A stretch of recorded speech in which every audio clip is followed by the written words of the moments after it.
दोस्तों, पिछले कई दिनों में मेरे पास बहुत सारे इन्वेस्टर आए, जिनमें से मैं आपको कई इन्वेस्टर की बातें बताना चाहता हूँ। एक इन्वेस्टर ऐसा आया जो बोला कि सर अभी मार्केट 60,000 के करीब हो गया है सेंसेक्स, तो अभी इस म्यूचुअल फंड इक्विटी में से मैं पैसा विड्रॉल कर लेता हूँ या फिर इसको डेट में स्विच कर दो। मैंने उनको पूछा कि अगर मार्केट अभी यहाँ से और बढ़ गया 10-5% तो क्या करोगे? आपका नफ़ा तो वो तो चला जाएगा। दूसरा एक क्लाइंट आया, वो ऐसा बोला कि सर अभी मार्केट बढ़ता ही जा रहा है, मैं कई दिनों से इन्वेस्ट करने का सोच रहा हूँ लेकिन कंटिन्यू मार्केट बढ़ रहा है, तो मैं क्या करूँ? मैं सोचता हूँ इक्विटी में इन्वेस्ट कर ही दूँ। मैंने उसको पूछा कि अगर मार्केट टूट जाएगा तो नुकसान हो जाएगा, तो 100% इक्विटी में करना तो अभी सही नहीं है। तीसरा एक किस्सा ऐसा है कि एक इन्वेस्टर मेरे पास आया और बोला कि सर अभी मार्केट ऊपर ही ऊपर जा रहा है, मैं इन्वेस्ट नहीं कर पा रहा हूँ और मेरे को डर भी है कि अगर टूट गया तो क्या होगा, लेकिन अगर बढ़ गया तो मेरा नफ़ा रह जाएगा और टूट गया तो मेरे को नुकसान हो जाएगा।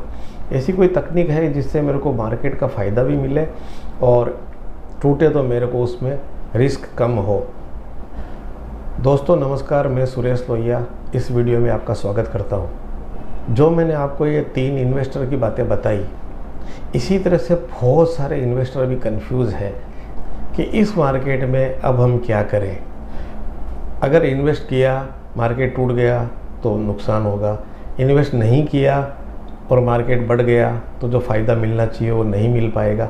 ये तो बात न कि दोस्तों कि अभी मार्केट जो शेयर बाज़ार है उससे अच्छी रिटर्न और कोई भी दूसरे इन्वेस्टमेंट में नहीं मिल रही है, पर डर सबको है।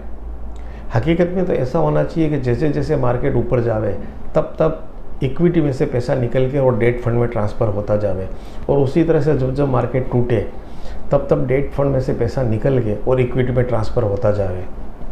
तभी शेयर बाज़ार का पूरा फ़ायदा कम रिस्क में मिल सकता है। अब आप कहेंगे कि ज्ञान तो बहुत हो गया, ऐसी कोई तकनीक है तो बताओ। जी हाँ दोस्तों, वही मैं आपको बताने जा रहा हूँ।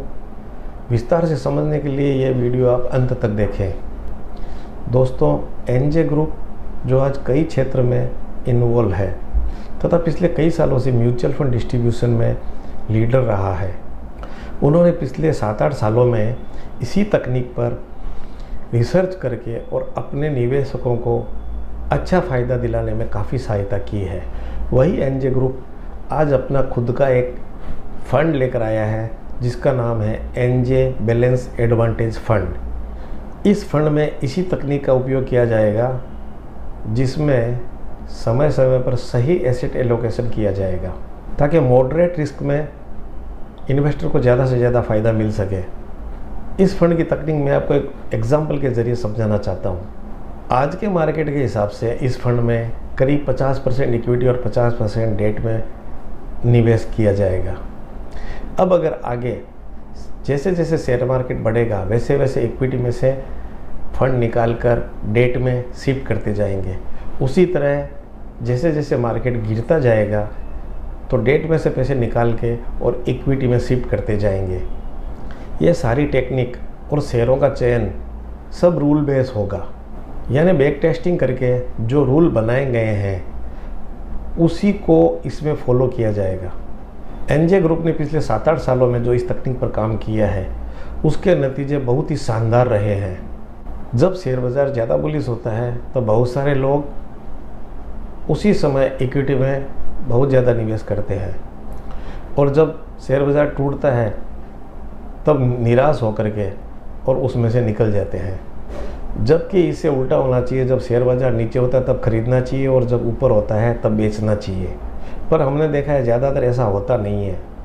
दोस्तों, मैं एक बात आपको बताना चाहता हूँ कि इस फंड का नाम एनजे बैलेंस एडवांटेज फ़ंड है। कई लोग ऐसा समझते हैं कि ये बैलेंस फ़ंड है जिसमें 50-60-70% इक्विटी और 30-40% डेट होगा, पर ऐसा नहीं है। इसका नाम बैलेंस एडवांटेज फ़ंड है जिसमें जो मैंने आपको तकनीक बताई है उसी तरह से इसमें इसका उपयोग करके ज़्यादा से ज़्यादा रिटर्न मॉडरेट रिस्क में दिलाने की कोशिश की जाएगी। अंत में दोस्तों, मैं आपको यही कहना चाहूँगा कि इस एनएफओ को मिस न करें। नया निवेश तो करें ही, साथ में जो एफडी और पोस्ट में रकम जो पड़ी है उसे भी निकाल कर इसमें शिफ्ट कर दें।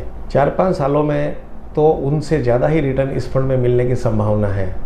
ये एनएफओ 22 अक्टूबर को बंद होगा। इसमें इन्वेस्ट करने तथा अधिक जानकारी के लिए जल्द से जल्द हमारा संपर्क करें। धन्यवाद। Mutual fund investments are subject to market risks. Read all scheme related documents carefully.